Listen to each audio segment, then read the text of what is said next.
Bapak Ibu, kita akan mulai dalam tiga yang baru. Kalau yang lewat, kita bicara tentang dosa, dosanya Adam, dosanya Daud, dosanya Simpson, lalu terakhir Yakub. Sekarang kita bicara soal pertobatan. Pertobatannya dimulai dari pertobatan Petrus. Ini pas sekali di masa Prapaskah. Saya juga promosinya sama teman-teman pendeta juga bilang gitu. Ini kayaknya bagus nih, sesuai Minggu Prapaskah. Terus lebih dari sekadar menyesal, kita lihat ceritanya. Cerita tentang Petrus itu panjang dari waktu Tuhan Yesus merekrut dia sebagai muridnya. Tapi kalau kita bicara soal penyesalannya, secara khusus kita mau mulai dari waktu Petrus menyangkal Tuhan Yesus. Jadi peristiwanya terjadi di halaman istana imam besar. Ini rumahnya katanya masih ada, beginilah modelnya. Jadi kalau dibilang di halaman istana imam besar, kemungkinan besar ini kejadiannya kalau nggak di bawah situ atau di atas sini. Tapi kayaknya halamannya luas sekali pokoknya. Memungkinkanlah untuk terjadinya peristiwa ini. Ada dua versi Bapak Ibu. Versi pertama, ini versi dari Injil Sinoptik. Matius, Markus, Lukas. Matius, Markus, Lukas ceritanya adalah waktu Tuhan Yesus dibawa masuk ke dalam rumah imam besar. Ada yang bilang rumah, tapi sepertinya rumah besar itu dibilang istana juga. Petrus tinggal di halaman. Dia duduk mengelilingi api bersama dengan pengawal-pengawal dan beberapa orang lainnya, karena itu kejadiannya malam. Jadi menurut Matius, Markus, Lukas, kejadiannya adalah Tuhan Yesus dibawa ke dalam, sementara Petrus ditinggal di halaman bersama dengan pengawal-pengawal yang lain. Tapi kalau menurut versinya Yohanes, ini ada kepentingannya juga sih. Jadi Petrus itu tidak sendiri di keramaian orang itu, dia berdua dengan seorang murid yang lain. Kemungkinan besar Bapak Ibu kalau melihat dari cara Injil Yohanes memfigurasikan sosok ini, seorang murid yang lain itu biasanya Yohanes. Karena nanti kita lihat ya, di Injil Yohanes itu terlihat sekali dosa nggak saya ngomong gini ya, persaingan antara Yohanes dengan Petrus.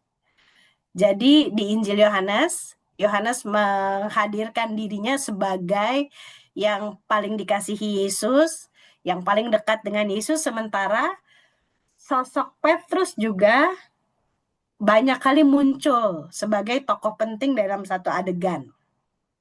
Nah, jadi waktu Tuhan Yesus dibawa ke rumah atau istana imam besar Kayafas, menurut Injil Yohanes, Petrus bersama dengan seorang murid yang lain.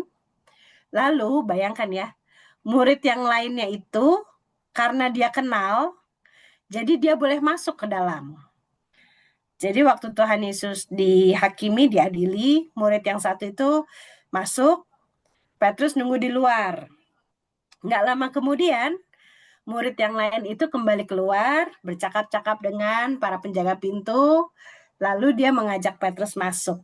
Jadi intinya Injil Yohanes ini mau memperlihatkan sosok Yohanes yang diduga memakai identifikasi seorang murid yang lain ini sebagai yang penting lah ceritanya dalam cerita ini. Dua versi Injil Sinoptik dengan Injil Yohanes. Tapi intinya adalah waktu Tuhan Yesus dibawa untuk dihakimi, diadili di rumah Imam Besar Kayafas, Petrus ada di sekitar situ. Lalu kejadiannya gini, ini rata-rata mencatatnya begini. Seorang perempuan bertanya, engkau selalu bersama Yesus orang Galilea itu. Petrus bilang, aku tidak tahu apa yang kau maksud. Seorang hamba perempuan lain, datang lagi orang lain, rupanya ini orang yang berbeda. Orang ini selalu bersama Yesus orang Nazaret itu. Petrus bilang lagi, aku tidak kenal orang itu. Orang-orang yang ada di situ tanya, ikut-ikut kepo, orang sekarang bilang. Pasti engkau juga salah seorang dari mereka. Itu nyata dari logatmu, logat Galilea. Petrus bilang, aku nggak kenal orang itu. Dan benar seperti yang sudah dikatakan Tuhan Yesus. Sebelum ayam berkokok, engkau telah menyangkal aku 3 kali. Itu versi Matius dan Yohanes. Versi Markus, sesungguhnya aku berkata kepadamu pada hari ini, malam ini juga, sebelum ayam berkokok 2 kali, engkau telah menyangkal aku 3 kali. Hari ini, ayam tidak akan berkokok sebelum engkau 3 kali menyangkal bahwa engkau mengenal aku. Memang ada perbedaan dari cara penulis Injil mengkonfirmasi bahwa perkataan Tuhan Yesus itu terjadi. Tapi memang ini bisa dipahami karena peristiwanya sangat nyata, hanya mungkin sudut pandang mereka berbeda. Tapi perbedaan ini tidak terlalu substantif, Bapak Ibu. Hanya penekanan di detail. Kita lihat lagi. Kejadiannya pokoknya apa yang Tuhan Yesus katakan itu terjadi. Nah, ini dia nih kalau buat CCA, cerdas cermat Alkitab, yang harus diperhatikan adalah menyangkalnya 3 kali, baru ayam berkokok. Kadang-kadang kalau kita lihat drama-drama, ayamnya yang berkokok 3 kali. Gitu. Padahal ceritanya menyangkal yang 3 kali. Memang di Markus, ayam berkokok 2 kali karena waktu sekali Petrus memberi jawab, ayam sudah berkokok, lalu pertanyaan kedua dan ketiga itu ada jaraknya. Jadi memang ada 2 kali ayamnya berkokok. Tapi ini buat memastikan aja Bapak Ibu kalau ada pertanyaan di TPA, bilang kepada anak-anak yang suka ikut cerdas cermat Alkitab, ayamnya berkokok sekali aja atau 2 kali menurut versi Markus, tapi yang penyangkalan itu terjadi sebanyak 3 kali.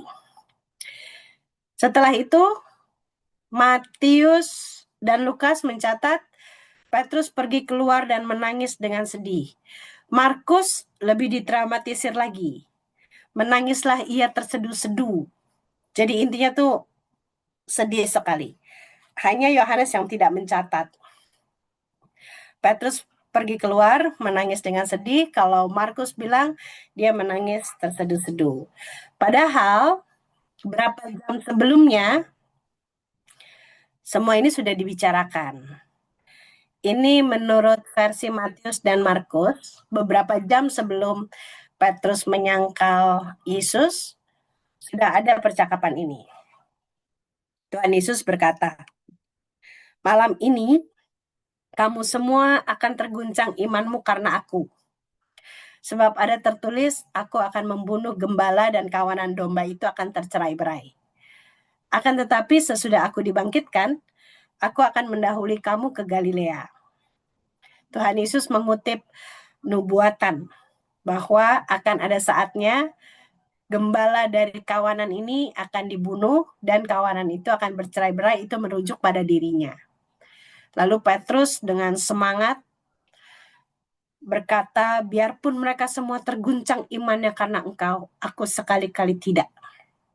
Tuhan Yesus bilang, sesungguhnya aku berkata kepadamu, malam ini sebelum ayam berkokok, engkau telah menyangkal aku 3 kali. Lalu Petrus menjawab lagi, sekalipun aku harus mati bersama engkau, aku tidak akan menyangkal engkau. Tapi ada catatannya Bapak Ibu, ternyata tidak hanya Petrus yang berjanji untuk setia, tapi semua murid yang lain pun berkata demikian sebetulnya. Mungkin yang lain ikut-ikutan, tapi yang duluan bersuara itu adalah Petrus. Sehingga catatan ini menjadi topiknya, menjadi acuannya. Walaupun semua murid yang lain juga ikut menyatakan loyalitas kepada Tuhan Yesus. Yang menarik dari narasi Lukas itu berbeda dengan Matius, Markus, dan Yohanes karena ada narasi pengantar Bapak Ibu yang berbeda.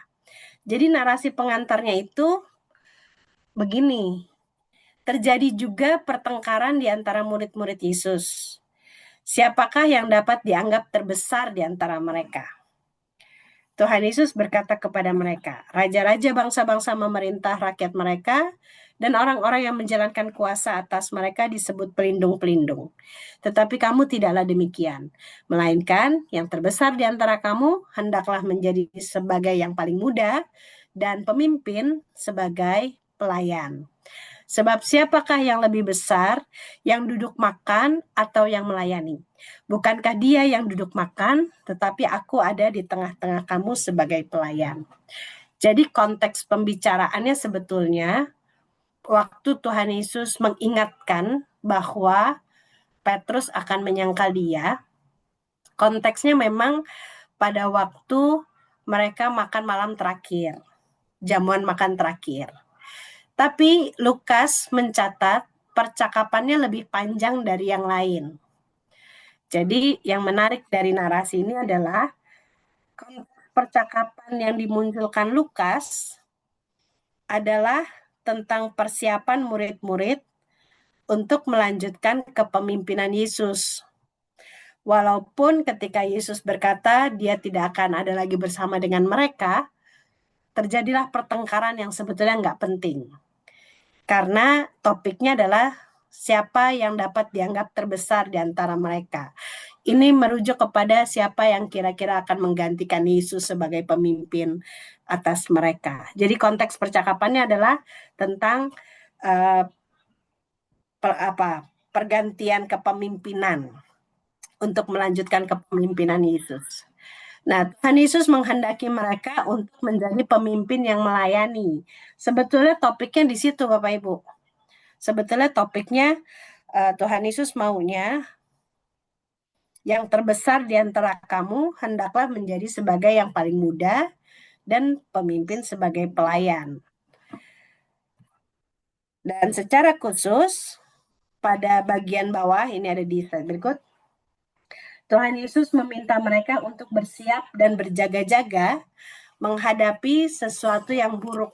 Kalau Bapak Ibu ada Alkitab di samping Bapak Ibu atau di dekat Bapak Ibu, ini menarik untuk dibaca. Lukas 22. Lukas 22 itu biar gampang bukanya dari Yohanes, Bapak Ibu. Lebih gampang ketemu, begitu Yohanes bukanya ke kiri. Dia nggak jauh dari situ. Jadi, di Lukas 22 ini, ayat 36-38, kata Tuhan Yesus gini. Mulai dari 35. Ketika aku mengutus kamu tanpa membawa pundi-pundi, kantong perbekalan dan kasut, apakah kamu kekurangan apa-apa? Jawab mereka, suatu pun tidak. Ini bicara yang terjadi di Lukas 10, ketika Tuhan Yesus mengutus 70 muridnya. Nggak usah bawa pundi-pundi, nggak usah bawa perbekalan, apa yang disediakan masyarakat, apa tuan rumah, itulah yang mereka nikmati. Dan mereka tidak kekurangan. Tapi di ayat 36, Tuhan Yesus bilang gini, namun sekarang, siapa yang punya pundi-pundi, hendaklah ia membawanya. Demikian juga yang mempunyai kantong perbekalan. Siapa yang tidak mempunyai pedang, hendaklah ia menjual jubahnya dan membelinya. Sebab aku berkata kepada kamu bahwa yang tertulis ini harus digenapi padaku. Ia terhitung di antara pemberontak-pemberontak, sebab apa yang tertulis tentang aku sedang digenapi. Lalu kata mereka, Tuhan, lihatlah ini 2 pedang. Jawab Yesus kepada mereka, itu sudah cukup. Jadi di malam ini, Tuhan Yesus meminta mereka untuk bersiap dan berjaga-jaga menghadapi sesuatu yang buruk. Mereka boleh punya uang, boleh simpan uang, pundi-pundi. Mereka boleh punya pedang, boleh berjaga-jaga dengan pedang. Mereka juga boleh bawa perbekalan karena menurut Tuhan Yesus ini akan menjadi malam yang panjang. It's gonna be a long night. Nah, masih di narasi yang sama. Kamulah yang tetap tinggal bersama-sama dengan aku dalam segala pencobaan yang aku alami. Dan aku menentukan hak-hak kerajaan bagi kamu, sama seperti Bapakku menentukannya bagiku. bahwa kamu akan makan dan minum semeja dengan aku di dalam kerajaanku, dan kamu akan duduk di atas takhta untuk menghakimi kedua belas suku Israel. Jadi ini masih kelanjutan dari narasi yang tadi, bahwa ini bagian dari persiapan untuk menggantikan Yesus. Lalu Tuhan Yesus berkata gini, Simon, Simon, lihat, iblis telah menuntut untuk menampik kamu seperti gandum. Tapi aku telah berdoa untuk kamu, supaya imanmu jangan gugur, dan engkau, jikalau engkau sudah insaf, kuatkanlah saudara-saudaramu. Nah, kalau kita baca di Lukas 22, Bapak Ibu, itulah jawaban Petrus yang senada dengan Injil yang lain. Petrus bilang, Tuhan, aku bersedia masuk penjara dan mati bersama-sama dengan engkau. Lalu Tuhan Yesus berkata, aku berkata kepadamu Petrus, hari ini ayam tidak akan berkokok sebelum engkau 3 kali menyangkal bahwa engkau mengenal aku. Jadi konteks percakapannya berbeda dengan Injil yang lain. Kalau narasi Lukas, ini dalam rangka mempersiapkan suksesi kepemimpinan. Dan di situ terjadi iblis mencoba masuk ke dalam pikiran Simon yang ingin duduk di atas tahta. Karena mereka sudah mulai berpikir siapa yang akan menggantikan Yesus. Apalagi di ayat 3:24 sudah terjadi pertengkaran di antara para rasul mengenai siapa yang dapat dianggap terbesar di antara mereka. Nah, Tuhan Yesus sudah melihat, Simon, iblis sudah mau mulai masuk ke dalam pikirannya. Tapi Tuhan Yesus berdoa supaya Simon Petrus itu tetap kuat, supaya nanti dia dapat menguatkan yang lain. Dalam konteks itulah Petrus berkata bahwa dia siap masuk penjara dan mati bersama Yesus. Dan Yesus berkata, hari ini ayam tidak akan berkokok sebelum engkau 3 kali menyangkal. Jadi dalam artian narasi ini memperlihatkan justru lebih detail tentang apa yang sebenarnya dipikirkan atau terjadi di dalam diri Petrus ketika dia menyatakan loyalitas, tapi akhirnya disangkal. Nah, ini ada di narasi Lukas. Apa yang sebenarnya ada dalam diri Petrus, apa yang mendasari loyalitasnya, pengakuan akan kesetiaannya, tapi apa juga yang nanti akan membuat dia menyangkal pernyataannya itu. Petrus yang gagal paham. Pertama, penyangkalan yang coba disangkal. Coba. Apa maksudnya? Penyangkalan yang coba disangkal. Pertama, Tuhan Yesus itu sudah tahu bahwa Petrus akan menyangkal dia untuk membuktikan bahwa segala sesuatu yang terjadi sudah dalam rencana Allah. Nah, Bapak Ibu, saya kasih tips untuk kita membaca pengantar dari narasi tentang penyaliban, kematian, dan kebangkitan Tuhan Yesus.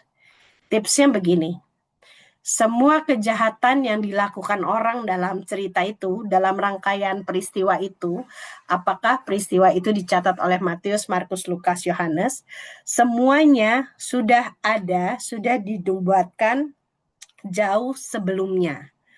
Jadi every detail yang dilakukan orang terhadap Tuhan Yesus, apakah itu yang menjahati ataupun yang menolong, itu sudah ada dalam nubuatan nabi-nabi terdahulu. Mulai dari jubahnya dirobek, lalu nanti dia haus dan akan ada yang memberi minum, dan seterusnya. Kenapa begitu? Untuk membuktikan bahwa peristiwa penyaliban dan kematian Kristus itu bukan karena manusia pada waktu itu lepas kendali. Jadi Alkitab mau bersaksi bahwa penyaliban, kematian, dan kebangkitan Kristus itu bukan karena diatur oleh manusia. bukan karena pemerintahan Romawi, bukan karena desakan orang Yahudi, tapi karena setiap hal yang akan terjadi itu sudah dalam penentuan Allah. Nah, jadi Tuhan Yesus itu sudah memberitahu bahwa Petrus akan yang menyangkal dia. Tapi Petrus sendiri yang menyangkal pemberitahuan itu, bahwa dia tidak akan meninggalkan, dia akan tetap setia. Jadi ini yang dibilang penyangkalan yang coba disangkal. Padahal Tuhan Yesus sudah tahu. Lalu ternyata begini Bapak Ibu, ini hal yang menarik. Ternyata ada pertarungan yang lebih besar. Kalau Bapak Ibu perhatikan, Lukas itu banyak memunculkan peran iblis. Jadi waktu Lukas 4, ketika Tuhan Yesus berpuasa, Lukas sudah mencatat peran iblis untuk mencobai Yesus. Lalu ketika Yudas berencana untuk menyerahkan Tuhan Yesus kepada lawan-lawannya, Lukas juga mencatat bahwa ada iblis yang masuk ke dalam hatinya. Nah, bukan kebetulan kalau dalam Lukas 22, Lukas juga mencatat bahwa Tuhan Yesus melihat Petrus ini sedang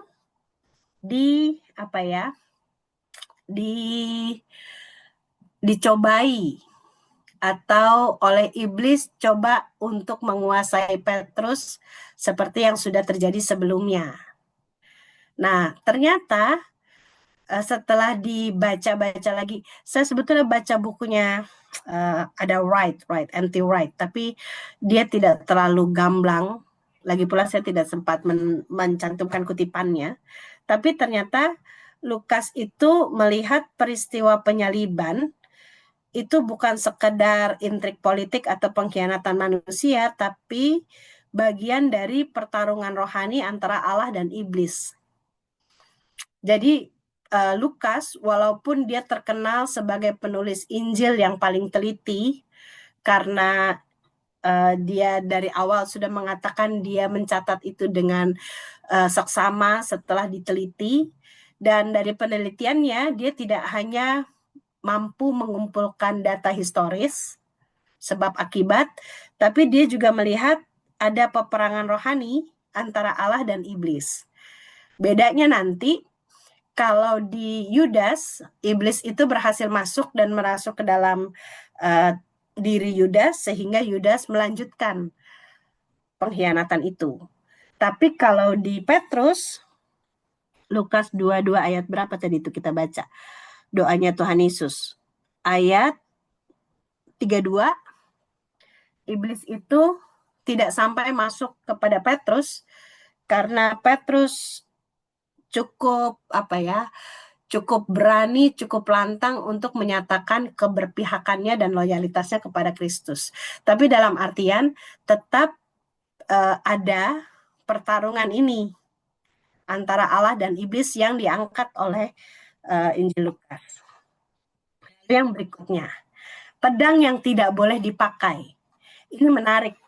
Kalau kita baca kelanjutannya di pasal 47 sampai 53, ternyata ketika mereka mau pakai pedangnya, kita lihat ya di ayat 49.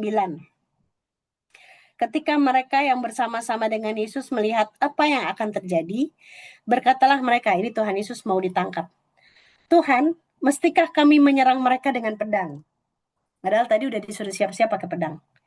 Lalu seorang dari mereka menyerang hamba imam besar dan memotong telinga kanannya. Namun Yesus berkata, hentikan. Lalu ia menyentuh telinga orang itu dan menyembuhkannya.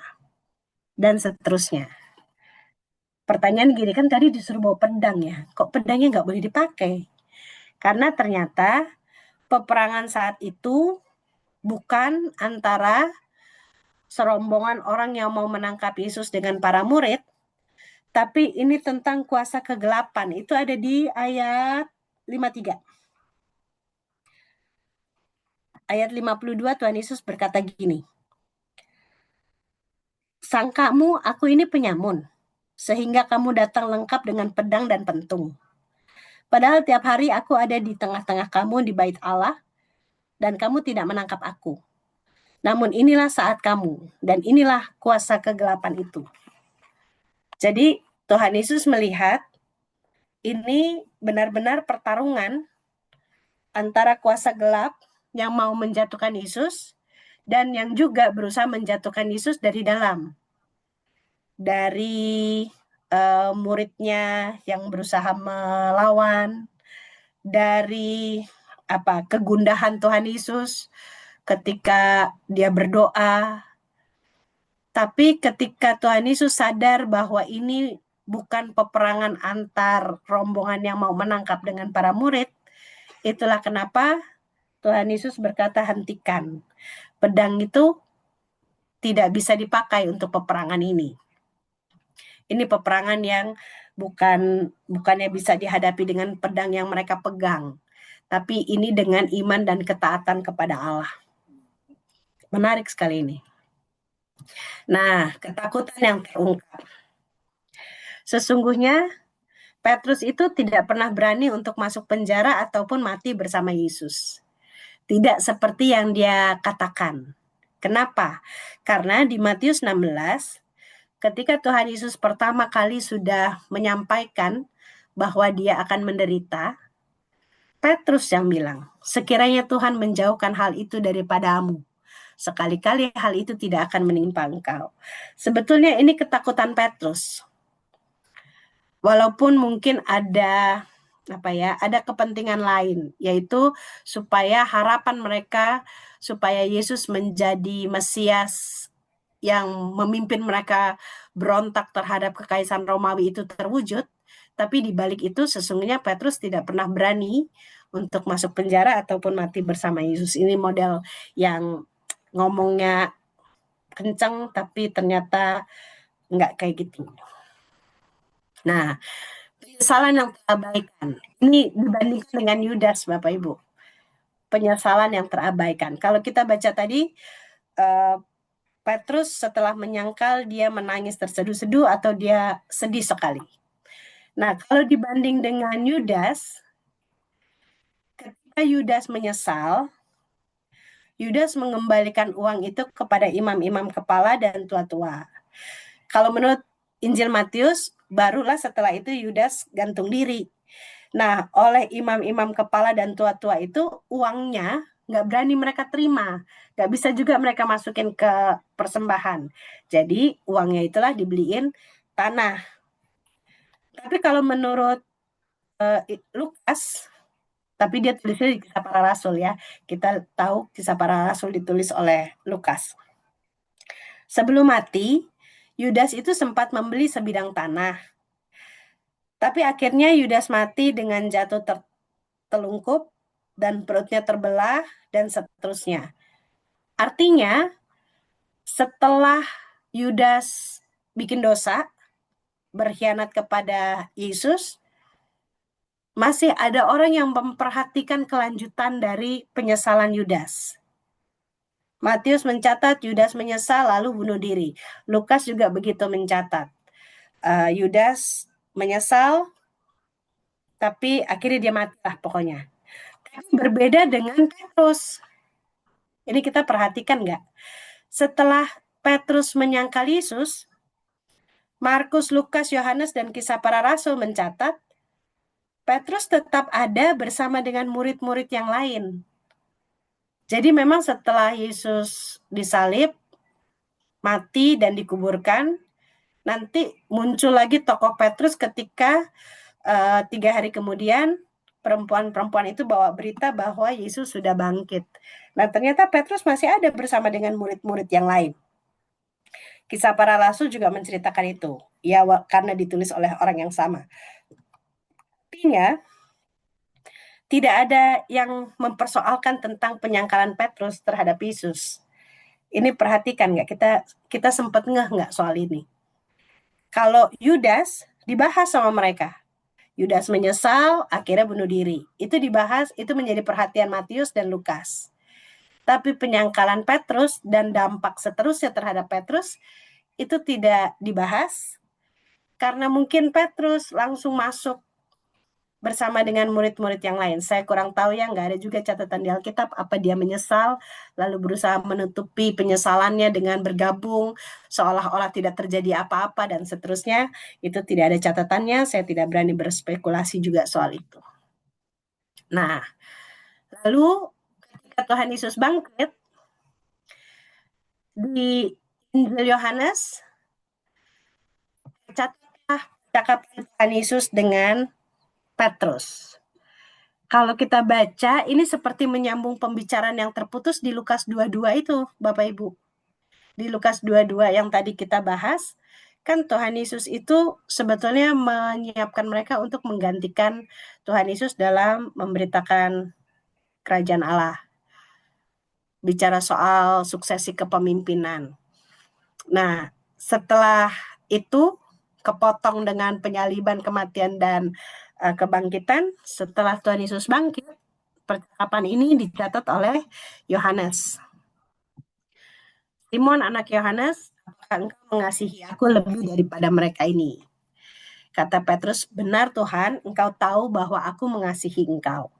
Kata Tuhan Yesus, peliharalah anak-anak dombaku. Lalu Tuhan Yesus tanya lagi, Simon anak Yohanes, apakah engkau mengasihi aku? Petrus jawab, benar Tuhan, engkau tahu bahwa aku mengasihi engkau. Tuhan Yesus memberi pesan, gembalakanlah domba-dombaku.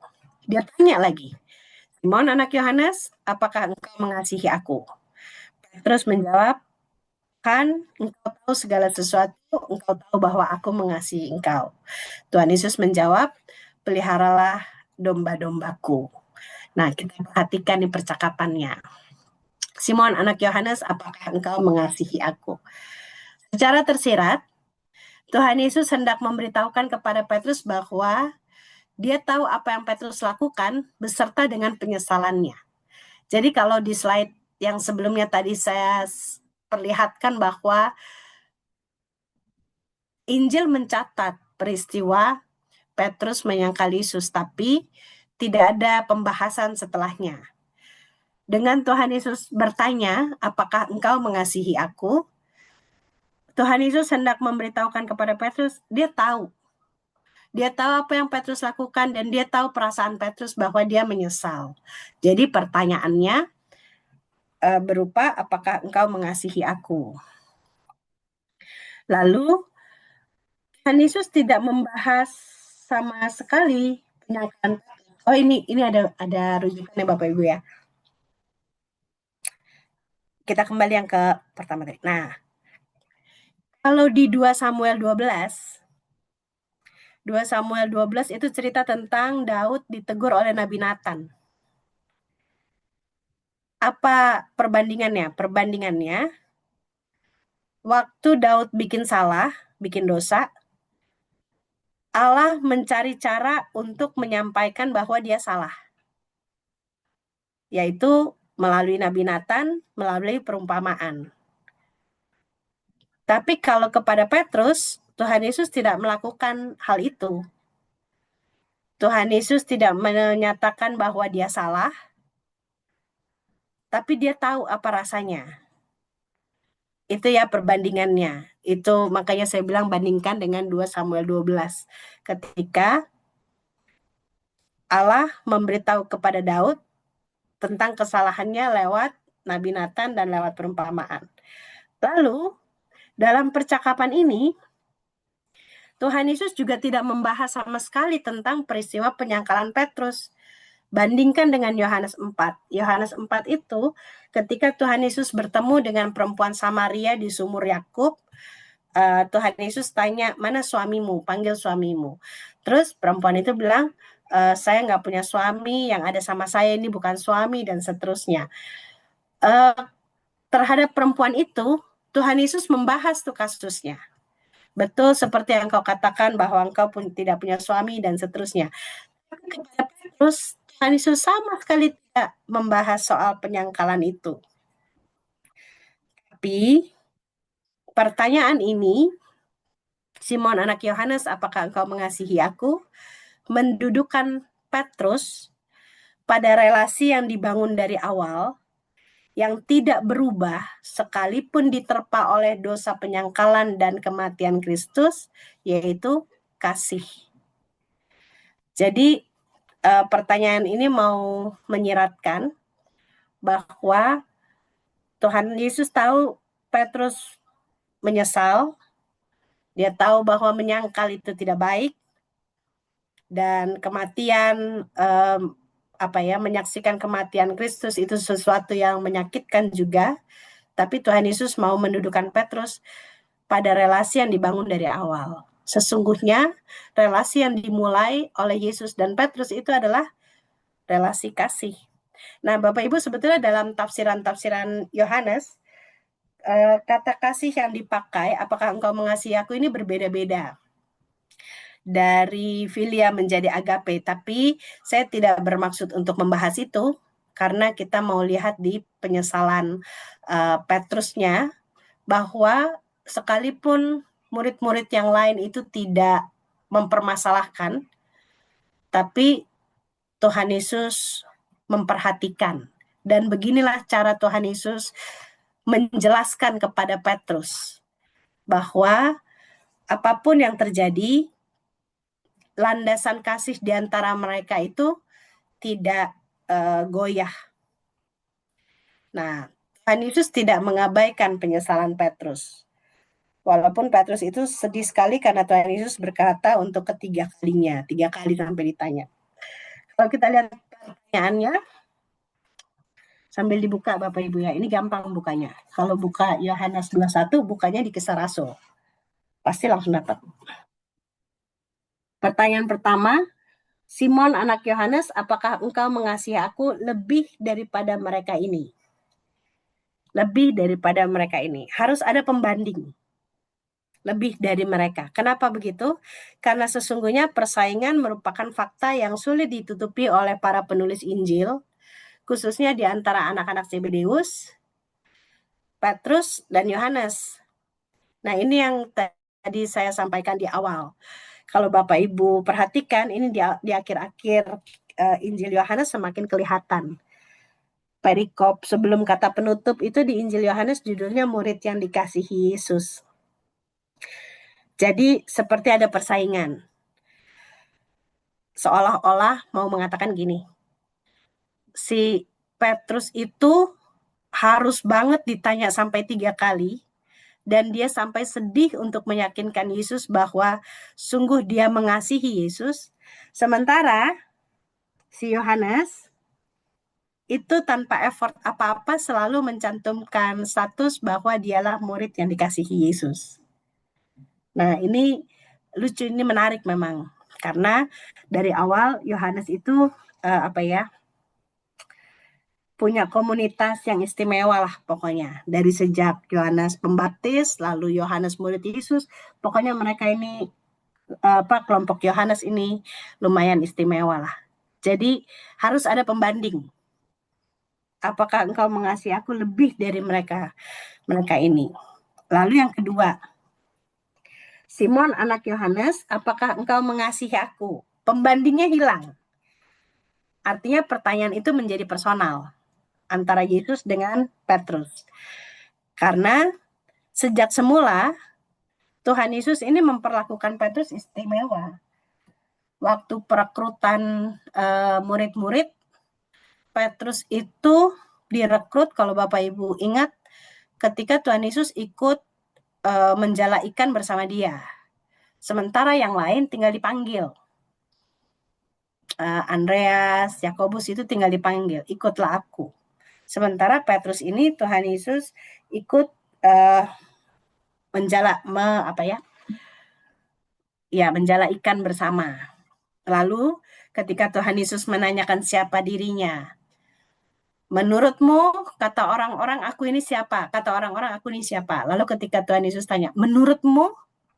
Itu pertanyaannya walaupun ditujukan kepada murid-murid, tapi tendensinya itu ke Petrus. Lalu pertanyaan ini hanya untuk menegaskan kembali. Karena pengalaman membuktikan bahwa Petrus seringkali tidak melakukan apa yang dikatakannya sendiri. Nah, ini dia masalahnya. Jadi ketika Tuhan Yesus mendapat jawaban Petrus, engkau tahu bahwa aku ini mengasihi engkau. Tuhan Yesus memberikan perintah, gembalakanlah domba-dombaku, peliharalah anak dombaku, peliharalah domba-dombaku. Kenapa begitu? Karena pengalaman membuktikan Petrus ini berapa kali ngomong, berapa kali disangkal. Kira-kira begitu. Nah, penjelasan Yesus terhadap kinerja Petrus ini bagian terakhir. Yohanes 21. Setelah Tuhan Yesus bilang peliharalah domba-dombaku, dia lanjut. Sesungguhnya aku berkata kepadamu, ketika engkau masih muda, engkau mengikat pinggangmu sendiri dan berjalan ke tempat yang kau kehendaki. Tapi kalau engkau sudah tua, engkau akan mengulurkan tanganmu dan orang lain akan mengikat engkau dan membawa engkau ke tempat yang tidak kau kehendaki. Ajaran yang diambil dari penyangkalan dan penyesalan Petrus adalah penyangkalan Petrus itu ternyata titik balik yang menjandarkan Petrus bahwa dia tidak lagi dapat mengendalikan segala sesuatu sesuai dengan idealisme dan ambisinya. Mungkin waktu dia muda, kau yang memutuskan. Kau putuskan sendiri, kau mau ikut apa, kau mau kemana, bagaimana caranya, kepada siapa kau akan loyal. Tapi ketika sudah tua, dia akan ikut pada pengaturan Tuhan. Ini bicara tentang, walaupun di Alkitab ditulis, ini bicara tentang bagaimana Petrus akan mati dan memuliakan Allah.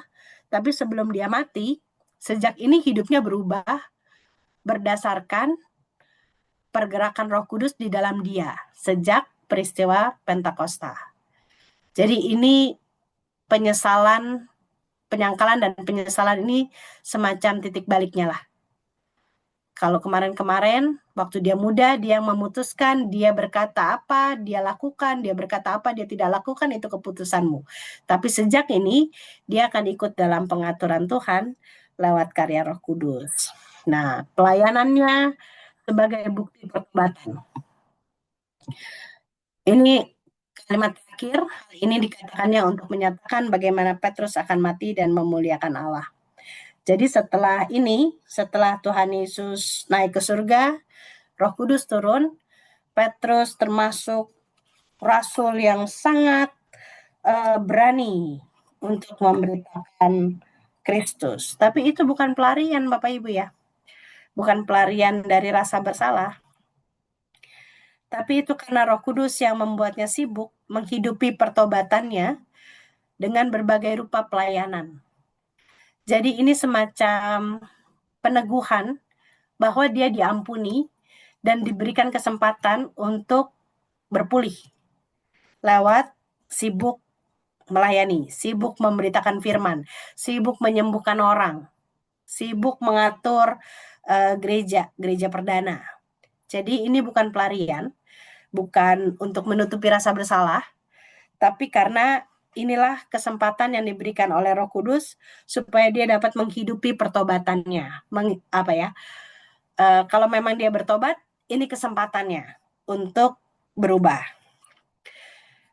Pernyataan Yesus bahwa engkau adalah batu karang, aku akan membangun jemaatku di atasmu, itu tidak berubah. Hanya karena Petrus menyangkal Yesus. Dia tetap menjadi batu karang. Buktinya apa? Di Kisah Para Rasul itu diceritakan bahwa orang bertekun dalam pengajaran rasul-rasul dan bertekun dalam persekutuan. Itulah awal mula dari gereja mula-mula yang kemudian berkembang menjadi tradisi gereja Katolik dengan kepausan dan seterusnya. Tapi yang pasti penegasan Kristus, penegasan Tuhan Yesus bahwa di atas batu karang ini aku akan membangun jemaatku, alam maut tidak akan menguasainya, itu tidak dibatalkan. Nah, pada akhirnya Petrus itu facing his biggest fear. Apa ketakutan terbesar Petrus? Petrus takut di penjara dan Petrus takut mati. Tapi ternyata semua yang dihindarinya itu justru dialami.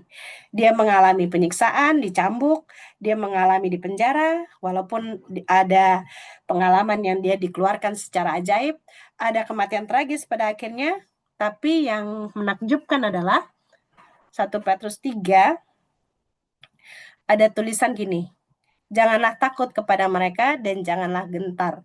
Kenapa begitu? Karena pengalaman dia sebagai rasul itu membuat dia pada akhirnya mampu menghadapi ketakutan terbesarnya. Yang waktu Tuhan Yesus memberitahu bahwa anak manusia akan menderita dan seterusnya, Petrus bilang sekali-kali itu tidak akan menimpa engkau. Ternyata itu terjadi dan akhirnya dia bisa bilang jangan takut, jangan gentar. Ya itulah ya, what doesn't kill you make you stronger. Kalau nggak bisa membunuh kita, justru membuat kita lebih kuat. Yang terakhir, mengubah penyesalan menjadi daya dorong. Akhirnya semangat pelayanan Petrus itu luar biasa.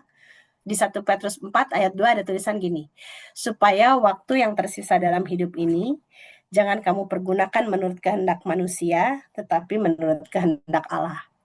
Dan inilah akhir dari suatu cerita bagaimana orang berdosa, menyesal, lalu Tuhan mengubah hidupnya.